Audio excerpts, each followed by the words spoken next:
Hi friends, எல்லாருக்கும் வணக்கம். இன்றைக்கி நம்ம ரூபி ஸ்வீட் சமையலில் நம்ம என்ன செய்ய போகிறோம் பார்த்தீங்கன்னா, நிறைய நன்மைகளும் சத்துக்களும் தரக்கூடிய அரைக்கீரை கடைசியில் தான் செய்ய போகிறோம். இந்த அரைக்கீரை வந்து நான் 10 ரூபாய்க்கு வாங்கினேன்.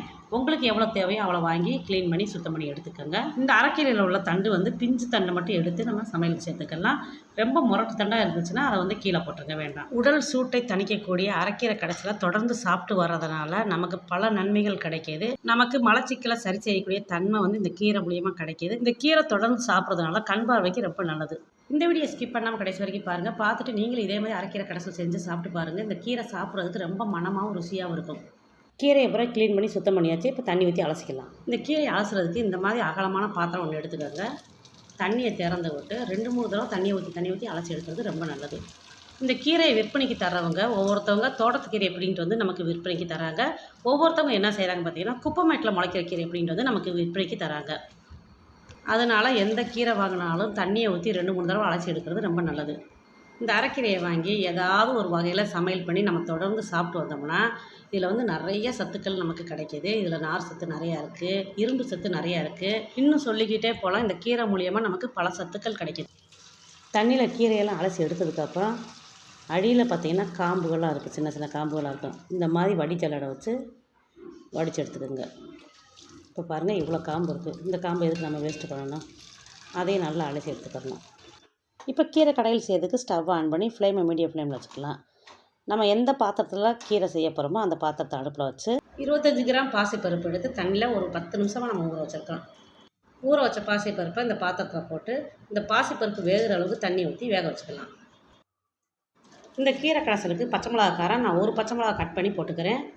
ஒரு பூண்டு பல்லை எடுத்து பொடி பொடியாக நறுக்கி போட்டுக்கலாம். பெரிய வெங்காயம் பாதி வெங்காயத்தை எடுத்து பொடி பொடியாக கட் பண்ணி போட்டுக்கலாம். ஒரு தக்காளி பழத்தை 2-3 கட் பண்ணி போட்டுக்கலாம். 1/4 டீஸ்பூன் அளவுக்கு சீரகம் போட்டுக்கலாம். இந்த கீரை கடைசலுக்கு சின்ன வெங்காயம் உங்கள்கிட்ட இருந்தால் சின்ன வெங்காயம் போட்டு அரைக்கீரை கடைசல் செஞ்சு சாப்பிட்டு பாருங்கள். ரொம்ப ருசியாக மனமாக இருக்கும். எங்ககிட்ட சின்ன வெங்காயம் இல்லாதனால நான் பெரிய வெங்காயம் போட்டுட்டேன். பருப்பு வேகிறப்போ தட்டை வச்சு நம்ம ஃபுல்லாக மூடக்கூடாது. பாதி அளவுக்கு மூடி வச்சு தான் பருப்பை வந்து வேக வைக்கணும். அப்போ தான் பருப்பு வந்து கீழே பொங்கி வழியாமல் இருக்கும். ஒவ்வொருத்தவங்க இந்த கீரை கடைசலுக்கு பருப்பு போடாமல் அரைக்கீரை கடைசல் செஞ்சு சாப்பிடுவாங்க. இந்த அரைக்கீரை கடைசலுக்கு நான் செஞ்ச மாதிரி பாசிப்பருப்பு போட்டு அரைக்கீரை கடைஞ்சி செஞ்சு சாப்பிட்டு பாருங்கள். இந்த கீரை சாப்பிட்றதுக்கு ரொம்ப ருசியாக இருக்கும். பாசிப்பருப்பு பாதி அளவுக்கு வந்ததுக்கப்புறம் தான் தண்ணியில் அலசி வச்ச கீரையை போட்டு வேக வைக்கணும். இப்போ பாருங்கள், பாசிப்பருப்பு வந்து பாதி அளவுக்கு வெந்துருச்சு. நம்ம தண்ணியில் அலசின கீரையை போட்டு வேக வச்சுக்கலாம்.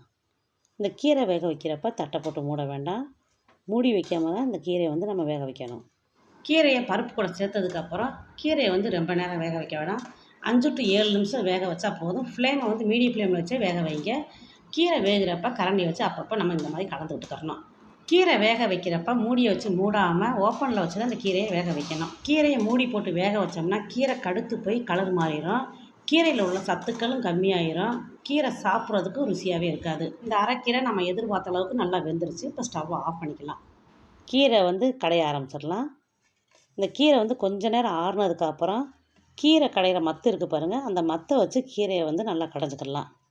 கீரை கடையிற மத்து இல்லை அப்படின்றவங்க இந்த கீரை நல்லா ஆறுனதுக்கப்புறம் மிக்ஸி ஜாரில் போட்டு பல்ஸ் மோடில் வச்சு நீங்கள் கீரையை வந்து அடித்து எடுத்துக்கலாம். இப்போ எங்கள்கிட்ட வந்து கீரை கடையிற மத்து இருக்கிறதுனால இந்த அரைக்கீரையை நாங்கள் கடைஞ்சி எடுத்துக்கிறோம். இப்போ பாருங்கள், அரைக்கீரை வந்து கடைஞ்சி எடுத்தாச்சு. இப்போ இந்த அரைக்கீரை கடையிலுக்கு வந்து ஒரு தாளிப்பை கொடுத்துடலாம். இந்த கீரைக்கு தேவையான அளவு நைஸ் உப்பு போட்டுக்கலாம்.